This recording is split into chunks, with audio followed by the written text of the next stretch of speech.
Ma'am எப்படி போச்சு class? ரொம்ப சூப்பரா போச்சு. ஒவ்வொரு விஷயத்துலயும் அது உள்ள நுணுக்கங்கள்லாம் சொல்லி கொடுத்தீங்க. யாரும் அந்த மாதிரி சொல்லி கொடுத்து நான் பார்த்தது கிடையாது.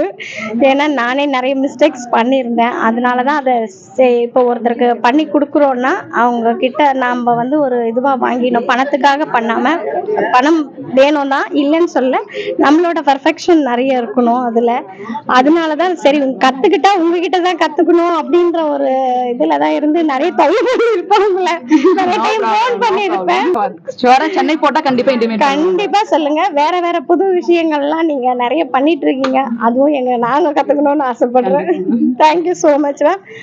உங்க எல்லாருக்குமே ரொம்ப தேங்க்ஸ். ரொம்ப பொறுமையா எங்களுக்கெல்லாம் ரொம்ப இருக்கிற பல்லெல்லாம் பண்ணி அதெல்லாம் சொல்லி கொடுத்தீங்கல்ல, அதனால ரொம்ப thanks. Thank you so much. Ma'am எப்படி இருந்துச்சு கிளாஸ்? சூப்பராக இருந்துச்சு மேம். நான் ப்ரோச்சர்னா சாதாரண விஷயம்னு நினச்சேன், யூடியூப் பார்த்து செஞ்சிடலாம் அப்படின்னு நினச்சேன். ஆனால் இங்கே வந்த பிறகு தான் தெரியுது ரொம்ப கஷ்டம். ப்ரோச்சர் ஆரியோட கஷ்டமாக இருக்குது. சூப்பராக போச்சு மேம். ரொம்ப thanks. Thank you so much ma'am. எனக்கு வந்து ஸ்டிச்சிங்கே சுத்தமாக தெரியாது. ஒரு இன்ட்ரெஸ்டில் வந்து கற்றுக்கிட்டா எனக்கு ரொம்ப ஹெல்ப்ஃபுல்லாக இருந்துச்சு. இப்போ நீங்கள் சொல்லிக் கொடுத்தது எல்லாமே எனக்கு ரொம்ப சாட்டிஸ்ஃபைடாக இருக்குது. நான் கொடுத்த அமௌண்ட்டுக்கு ஜாஸ்தியாகவும் எனக்கு எல்லாமே கற்றுக்கிட்ட மாதிரி ஒரு ஃபீலிங் இருக்குது. எல்லாமே ஒர்த்து தான். Thank you so much.